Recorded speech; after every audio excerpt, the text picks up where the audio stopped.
Muito bom dia. Vamos lá começar nessa sexta-feira, 16 de junho. Taxas de juros foram mantidas nos Estados Unidos na quarta-feira, como eu já expliquei essa semana. Porém, saíram dados de atividade industrial que vieram muito acima do que o mercado esperava. Se os dados continuarem saindo forte, mostrando resiliência da economia, eles terão que subir, como deixar a porta aberta, na próxima reunião, mais ainda a taxa de juros, pressionando o restante das moedas ao redor do mundo, tá? Veja, o título dos Estados Unidos com vencimento em 2 anos, o título público, vem pagando taxas mais altas do que o título com vencimento em 10 anos. E isso, em toda a história, foi uma sinalização de crise, de recessão. Isso vem acontecendo já há algum tempo, porém a diferença entre essa taxa de juros bateu 0,92% ontem, ou seja, o título com vencimento em 2 anos pagando 0,92% a mais do que remunera o título de 10 anos, tá? Ou seja, as pessoas estão mais preocupadas com o curto prazo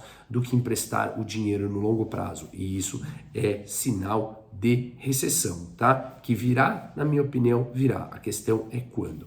Bom, na sequência disso, o Banco Central Europeu subiu a sua taxa de juros de 3,25 para 3,5 ontem. Lembrando que esse Banco Central foi o mais demorado em começar a subir a sua taxa de juros em meio a um problema inflacionário que era bem óbvio depois de injeção trilionária de capital no mundo, na última década e mais especificamente nos últimos 2 anos. O dinheiro continua em circulação e eles falam que a inflação ainda é persistente. Demoraram para assumir e ela vai continuar sendo persistente, apesar de já ter caído muito do pico que a gente viu em 2022. Claro, as commodities pelo mundo despencaram, não só alimentícias, como as commodities energéticas, que ajudam a conter a inflação. Mas, de qualquer maneira, há uma quantidade muito maior em circulação de dinheiro do que tinha pré-pandemia. E isso pressiona, sim, os preços, como estão pressionando. A meta do Banco Central Europeu é de 2% e eles estão em mais de 6% ainda de inflação, tá?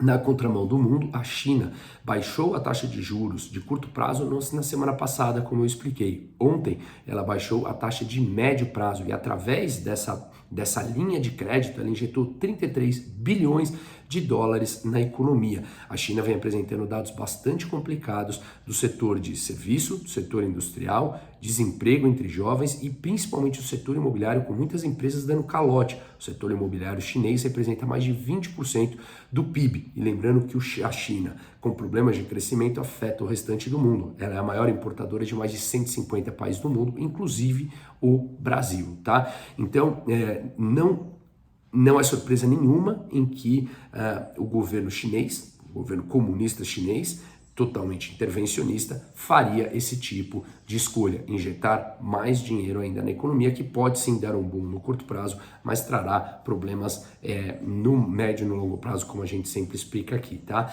E aí, na contramão também do mundo, o Japão manteve a taxa de juros inalterada em menos 0,1. É o único país no mundo que mantém taxa de juros nominal negativa. Enquanto o restante dos bancos centrais vem subindo as taxas, obviamente isso pressiona a moeda chinesa. Muita gente se sente tentado a tirar dinheiro do Japão, que está com taxa de juros negativa, e leva para os Estados Unidos, por exemplo, que está pagando taxas de mais de 4%, como eu expliquei aqui nos títulos públicos americanos. E isso pressiona a moeda japonesa, e uma moeda desvalorizada leva à inflação. E como eles fazem para manter a moeda sem que haja desvalorização absurda? Usam as suas reservas internacionais e vendem dólares por lá. Só que as reservas têm limite. Então, no meu entender, isso será uma política que tem prazo para terminar. A questão é quando, e não sabemos, mas o Japão vem enfrentando uma inflação de pouco mais de 4%, que está a máxima nos últimos 22 anos, tá?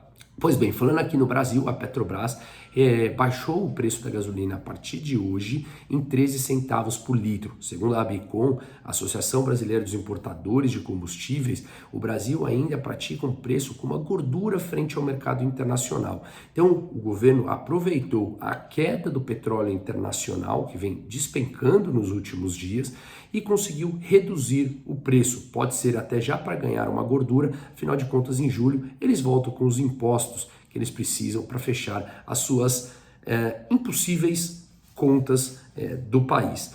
Agora, a questão, enquanto o petróleo continuar a cair, esse governo ganha um certo fôlego. Como eles mudaram a política de paridade de preços da Petrobras, a preocupação maior é quando o petróleo voltar a subir, como é que eles vão fazer? Será que eles não vão acompanhar os preços do petróleo e vão novamente utilizar a Petrobras como instrumento político e manter a taxa de preços mais baixa do que o mercado internacional, vendendo aqui com preços, digamos, subsidiados, e isso é prejuízo para a Petrobras?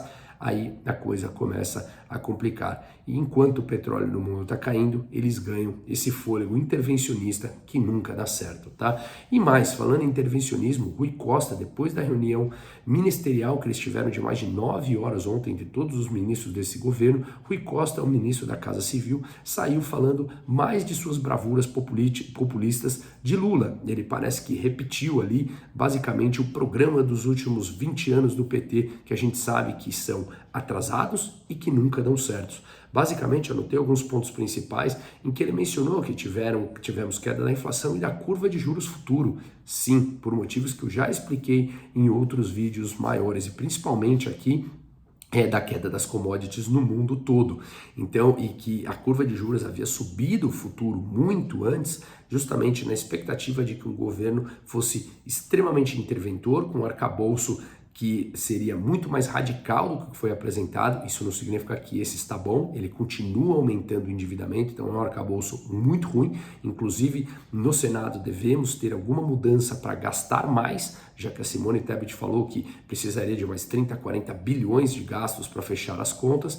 Enfim, esse arcabouço ele é ruim, mas ele está longe de ser extremamente radical. Então, o mercado tinha se antecipado, subida a taxa de juros futura, colocando um risco muito maior, e agora ele começa a ajustar essas expectativas. Pois bem, Rui Costa, com mais de suas bravuras, como eu falei aqui, populistas, falando que quer estudar a possibilidade do Banco do Brasil e da Caixa injetar crédito barato para os mais pobres, ou seja, créditos subsidiados, falando que a queda dos juros vai voltar a gerar emprego e que isso é um clamor da sociedade, baixar a taxa de juros. Alto lá, isso é um critério extremamente técnico e a gente sabe que baixar a taxa de juros em momentos inapropriados, e eu não estou dizendo que não tem espaço já para começar a cair, tanto que é bem provável que comece a cair, mas esse discurso populista de ceder, de dar crédito barato através dos bancos públicos, foi exatamente o mesmo ocorrido nos últimos anos do governo do PT, em que a gente chegou na maior crise que o Brasil teve nos últimos anos. Em 2015, com o PIB em 2 anos caiu 7%. Sim, estava com a Dilma, mas ela começou a ser cravada lá, principalmente no segundo governo do Lula. Eles não sabem governar de outra maneira, senão dando dinheiro barato para a sociedade para comprar votos dessa maneira, né? Então, só que isso é uma técnica extremamente falida, sob o ponto de vista econômico, é uma técnica intervencionista que leva a maior endividamento e isso a economia cobra o seu preço. Ou estudamos mais a fundo sobre isso para conseguir negar determinadas políticas e não achar que qualquer coisa que nos entregam no curto prazo é bom, ou a gente vai sempre ficar pagando esse preço. Lembre-se, qualquer coisa que te ofereçam em economia e que tenha um resultado extremamente rápido e positivo no curto prazo, vai cobrar o seu preço no médio e no longo prazo, tá bom? Um ótimo dia para todo mundo. Volto durante o dia com mais dados.